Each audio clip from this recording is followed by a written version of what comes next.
बोले सबसे पहले बचपन में अच्छे पिता की पुत्री बन जाए, जवानी में अच्छे पति की पत्नी बन जाए और बुढ़ापे में अच्छे बेटा की मां बन जाए। समझ लेना उस नारी को सब मिल गया। बचपन में अच्छे पिता की पुत्री, जवानी में अच्छे पति की पत्नी और बुढ़ापे में अच्छे बेटा की मां। अब बताओ क्या रहेगा माताओं को जीवन में? पर देवहूति कह रही है भगवान हमें तीनों चीजें मिली, हमें तीनों चीजें मिली। कौन कौन? बचपन में महाराज मनु की बिटिया बने, जहां से मनुष्य ही बने। जवानी में करदम जैसे संत की पत्नी बने और बुढ़ापे में साक्षात भगवान की मां बने। पर बेटा हमारे मन में शांति नहीं है।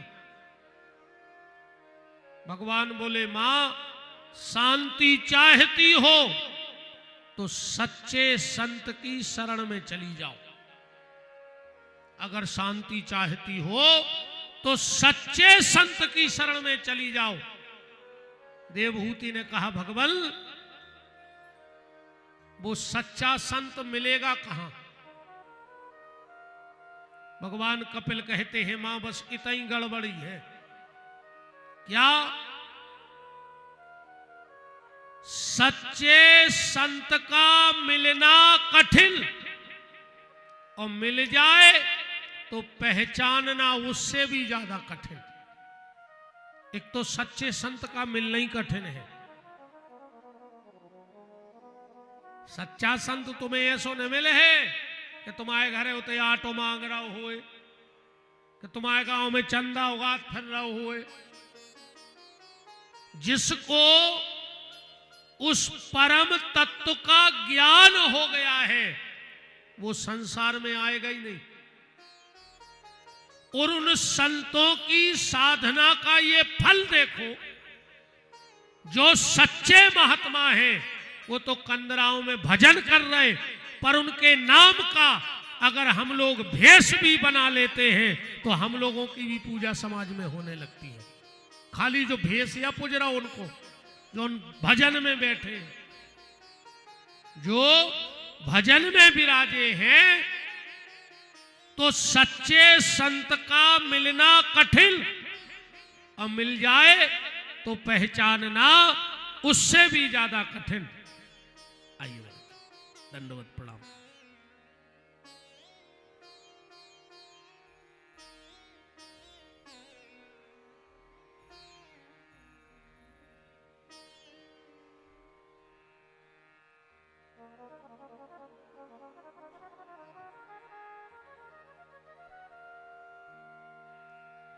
ब्राज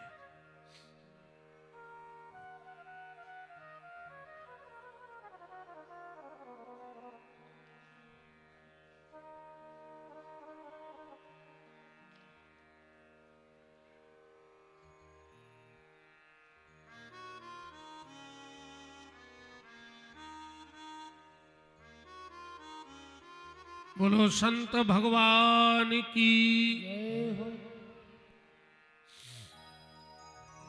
संत का मिलना कठिन और मिल जाए तो पहचानना उससे भी ज्यादा कठिन।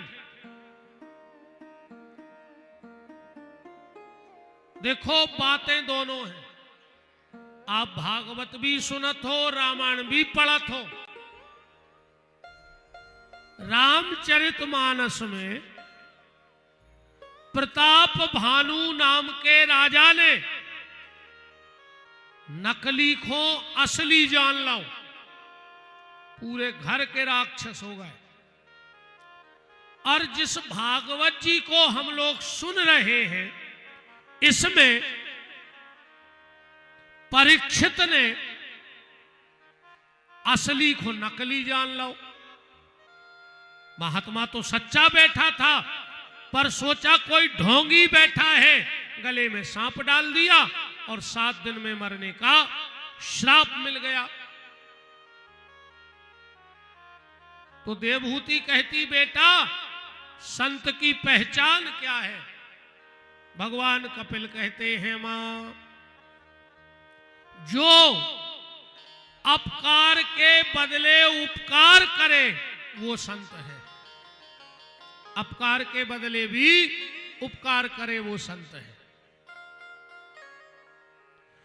उसके साथ भली किसी ने बुरा किया हो, पर वो जब भी उसके द्वारा कोई प्रतिक्रिया हो तो वो अच्छी ही होगी। एक नाव में 4-5 लड़का बैठे और एक बाबा जी बैठे। अब बाबों को तो काम ही है मौका मिलो, और उनने माला उठाई। महाराज जी ने विचार करो कि 20 मिनट एक तरफ से वो तरफ तक तो लगाइए हैं, काहे को समय खराब करें। वे अपनी माला करने लगे। अब 4-5 में लड़का बैठे थे, वे बाबा जी की डाली खींच देवे, दुपट्टा खींच देवे, चोटिया ले देवे, पर महात्मा तो आनंद में भजन में बैठे। जब बहुत देर हो गई, भगवान से उन संत का अपराध न देखा गया, तो ध्यान में आकर के बोले,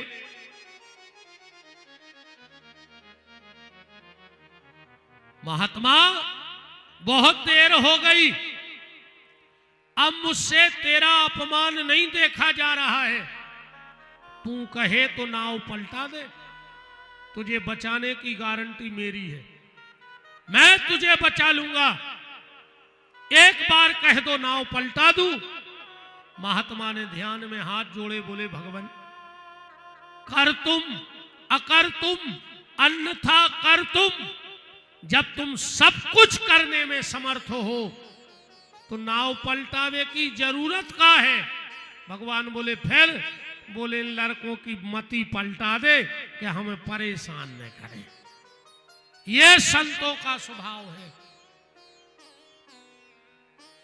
वृक्ष नहीं फल खाते हैं, नदी न आचे नीर, अब परमार्थ के कारण संतन धरे शरीर।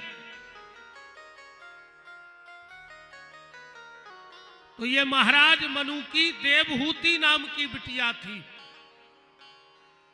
उत्तानपाद के 2 विवाह हुए, सुरुचि और सुमति। इनके यहां एक बेटा हुआ, एक का नाम था उत्तम, एक का नाम था ध्रुव। कथा तो तुम्हारे सभी जानत हो, कथा हम नहीं कौन बता दें तुम्हें, जा बताओ भाई। नहीं तो बन नहीं रही कि हर साल मॉडल चेंज हो के न करे। कार तो आए नहीं कि भाई ये कंपनी की नहीं तो वो कंपनी की। कथा तो एक ही कंपनी की है और जो बन चुकी है भाई है। पर हम कथा के सार को ग्रहण करते चले। उत्तानपाद, उत्तानपाद का मतलब होता है जिसका उत्तम पद है, वो उत्तानपाद है। तो 84 लाख योनियों में जो सबसे उत्तम पद है वो मनुष्य का पद है। तो अपन जितने बैठे सब उत्तानपाद या बैठे। अब उत्तानपाद की 2 पत्नियां हैं, सो अपनी भी 2 ही है, सबकी 2 पत्नी है। अब तुम्हारे ने लड़न लगी हो घरे के, एक तो हम हैं एक कहां है। उत्तानपाद की कितनी पत्नियां हैं? 2, सुरुचि और सुमति। ये 2 अपने विचार हैं। सुरुचि माने अपनी रुचि, सुमति माने शास्त्र। अच्छा, उत्तानपाद ने क्या करो, सुरुचि को अपने लगा रख लो और सुमति को घर से दूर कर दो, जो अपन ने करो। अपने विचार अपने लगा हैं और शास्त्र रामायण कपड़ा में बंधी सेल्फ पे धरी अपन से दूर है। जब उत्तान पाद पे कोई दिक्कत आती है तो सलाह लेने जाता है सुमति के और लौट के मानत है सुरुचि की, जो ये अपन कर रहा है। दिक्कत आई शास्त्रों में देखें पर मान हो तुम अपनी। अब कथा को अगर इस हिसाब से देखो, सुरुचि के बेटा को नाम है उत्तम, माने हर आदमी को अपनी बात उत्तम लगत है। और सुमति के बेटा को नाम है ध्रुव, ध्रुव माने अटल सत्य, इसलिए शास्त्र की बात अटल है और सत्य है। आगे जब कथा गई तो सुरुचि का बेटा उत्तम मर गया, एक दिन अपनी सोच भी खत्म हो जाने। एक बात और ध्यान से सुनिए, भगवान ने जो बनाया वो आज भी अटल है, आदमी ने जो बनाया वो एक दिन मिट जाएगा। भगवान ने जो बनाया है वो कभी मिटने वाला नहीं है। पानी कभी मिटेगा, आग कभी मिटेगी, हवा कभी मिटेगी, आसमान कभी मिटेगा। तो ये अपने बनाए तो आए नहीं कि अपन ने बनाए। जो भगवान ने बनाया वो अटल है और जो इंसान ने बनाया वो विनाशी है। एक ना एक दिन उसे मिटना है। तुम कितने बड़ी बिल्डिंग बना ले, पुल बना ले, जहाज बना ले, रेल बना ले, कंप्यूटर बना ले, मोबाइल बना ले, पर एक दिन उसको मिटना है। पर भगवान का बनाया कुछ मिटने वाला नहीं है। इसलिए शास्त्र की बात पे चलो, शास्त्र के बताए मार्ग पे चलो।